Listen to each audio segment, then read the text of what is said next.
Michael Jackson എന്ന് പറയുന്നത് ലോകം കണ്ട ഏറ്റവും കഴിവുള്ള ഒരു പോപ്പ് സംഗീതജ്ഞനാണ്. അദ്ദേഹത്തിന്റെ മരണത്തെക്കുറിച്ച് നമുക്കറിയാം. യൗവനത്തിൽ തന്നെ അദ്ദേഹം മരണപ്പെട്ടത് പട്ടിണി കിടന്നിട്ടാണ്. എന്ന് വെച്ചാൽ ദാരിദ്ര്യം കൊണ്ടല്ല. അദ്ദേഹത്തിന്റെ വയറ്റിൽ പിന്നെ പോസ്റ്റ്മോർട്ടം ചെയ്തപ്പോൾ നമുക്കൊക്കെ കിട്ടിയ റിപ്പോർട്ട് പത്രങ്ങളിലൊക്കെ അച്ചടിച്ച് വന്നിരുന്നു. കഴിഞ്ഞ ഒരാഴ്ചയായി അദ്ദേഹം മരുന്ന് മാത്രമേ കഴിച്ചിട്ടുള്ളൂ, ഒരു ഭക്ഷണവും കഴിച്ചിരുന്നില്ല. ഇങ്ങനെ മരുന്ന് കഴിച്ച് ക്ഷയിച്ച് ആരോഗ്യം നഷ്ടപ്പെട്ടിട്ടാണ് അദ്ദേഹം മരിച്ചത്. അദ്ദേഹം നമുക്ക് അറിയാവുന്നതുപോലെ ബ്ലാക്ക് ആയിരുന്നു. പക്ഷെ നമ്മൾ കാണുമ്പോൾ അദ്ദേഹം വൈറ്റ് ആണ്. എന്താണ് അതിന്റെ പിന്നിലെന്ന് ചോദിച്ചാൽ, ബ്ലാക്ക് ആയിട്ട് അയാൾ അച്ഛനും അമ്മയൊക്കെ വളരെ പിണങ്ങി ജീവിക്കുന്ന ഒരു കുടുംബാന്തരീക്ഷത്തിൽ വളരെ ദരിദ്രമായ ഒരു ചുറ്റുപാടിൽ നിന്നാണ് മൈക്കിൾ വരുന്നത്.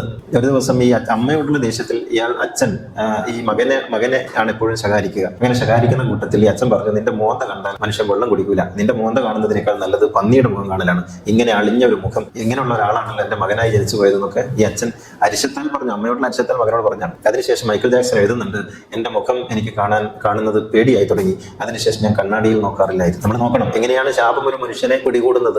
ശാപം എന്ന് പറയുന്നത് ഒരു മനുഷ്യൻ നേരിട്ട് പ്രവർത്തിക്കില്ല, മറിച്ച് അയാളുടെ ഉള്ളിൽ അതൊരു നെഗറ്റീവ് ചിന്തയായി കടന്നു കൂടിയിട്ട് മൈക്കിൾ ജാക്സൺ പറഞ്ഞു, എത്രയോ വർഷങ്ങൾ ഞാൻ കണ്ണാടി നോക്കിയിട്ടില്ല, ഈ അളിഞ്ഞ മുഖം കാണാൻ എനിക്ക് വയ്യാത്തതുകൊണ്ട്. അങ്ങനെയാണ് ഞാൻ എൻ്റെ മുഖത്തിന്റെ ഷേപ്പ് മാറ്റാൻ തുടങ്ങിയത്, അങ്ങനെയാണ് ഞാൻ എൻ്റെ നിറം മാറ്റാൻ തുടങ്ങിയത്. അങ്ങനെ എനിക്ക് കറുത്തവനാകണ്ട, എനിക്ക് വെളുത്തവനാകണം, എനിക്ക് അളിഞ്ഞ മുഖം വേണ്ട എന്ന് കരുതി അയാളുടെ നിറം മാറ്റുന്നതിന് വേണ്ടിയാണ് ഹോർമോണുകൾ കുത്തിവെക്കാൻ തുടങ്ങിയത്.